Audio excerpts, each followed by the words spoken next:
Welcome to Foundation Friday. The dedication and covenant of silent unity was signed on December 7th, 1892 by Charles and Myrtle Fillmore, founders of the Unity movement. It is unlikely when they signed this covenant that they had any idea how far-reaching unity would be as it evolved into the church we know and love today. We invite you to join us as we explore and share some of the original ideas, teachings, and writings of the men and women who created the foundation of the Unity Church. Hi, thank you for joining us today. We are sharing Foundation Friday. And today we are going to continue our backstory series. So we all know when we go and watch a movie, the hero or heroine always has this great backstory. So as we look at our founding mothers and fathers, it's our intention to bring them to life for you a little bit as we look into what life was like for them in their time and how they came to be the foundational teachers of unity that we know and love today. Today, we are looking at Emilie Cady. Now, many of you know her as the author of Lessons in Truth. There was a lot more to her than that. So join me as we explore the backstory of Emilie Cady. We know that she was born on July 12th in 1848 in a town called Dryden, New York. Her parents were Oliver Barlow Cady and Cornelia A. Phillips. Katie's first job was as a school teacher in a one-room schoolhouse in her hometown of Dryden. She taught for a few years, but in the late 1860s, she decided instead of being a teacher, she wanted to pursue the field of medicine. So she enrolled in the Homeopathic Medical College in the state of New York, and she graduated in 1871. So she would have been about 23 years old when she graduated college at a time when young ladies were not encouraged to seek out knowledge and education. She became one of the very first women physicians in America. She had been working as a physician for about 3 years when in 1874, she married Henry Cady, a lawyer and a businessman. They had two children, a son and a daughter. She continued to practice medicine after her marriage, but she also began to study spiritualism and New Thought. In 1889, that's when she first met Charles and Myrtle Fillmore, the founders of Unity Church. She was deeply influenced by their teachings and began to write and lecture on New Thought philosophies. Katie continued to write until she died in 1941.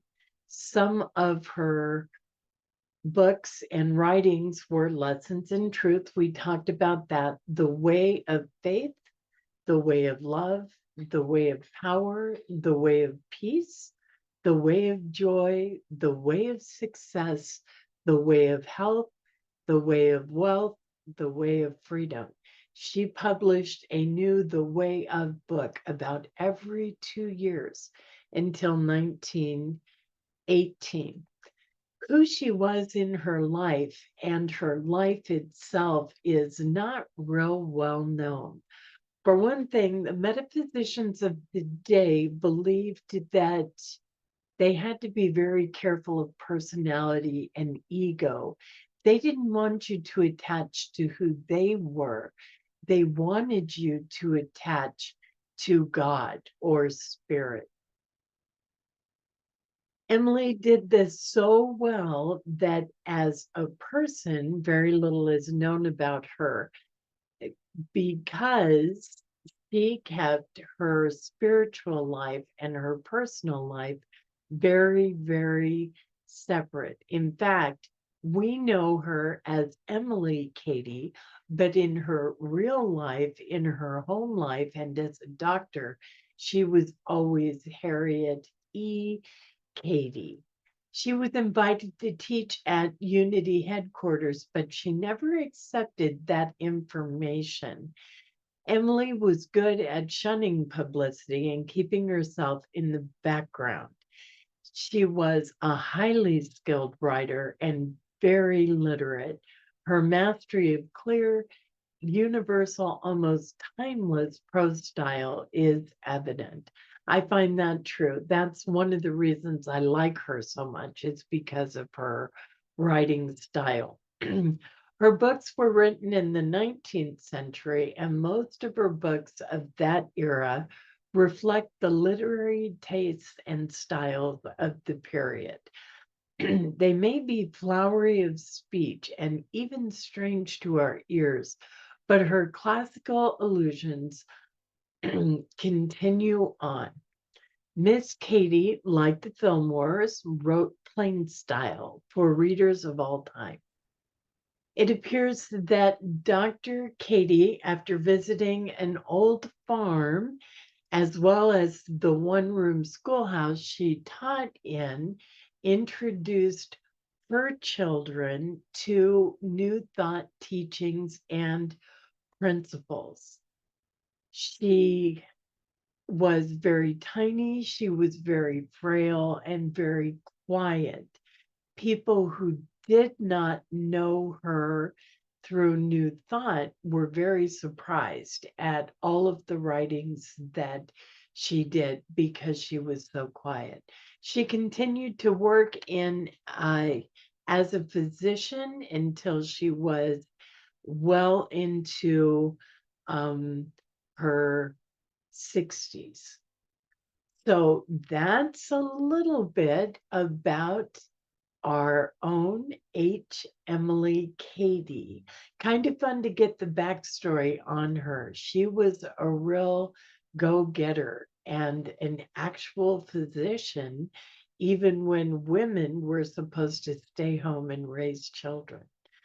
I hope that knowing a little bit more about Emilie Cady can help you to enjoy her books, her teachings, even more, knowing what she faced and how incredibly courageous she was. Join us again next Friday or for any of our videos. Every Tuesday and Thursday, we bring to you a new topic and new discussion. And on Friday, we look into our foundation teachings. Thank you for being with us. Namaste. Thank you for joining us, and let's stay connected and grow in spirit. We are on Facebook. Search for Unity Church of El Cajon and follow us and like our posts. You can reach us on YouTube at Unity Church of El Cajon. Please subscribe to our channel, watch our videos, and leave comments, which can help us improve. We are on the web at unityofelcajon.org. Email or call our church office to receive our weekly newsletters, which lists all of our activities and opportunities to learn and grow together.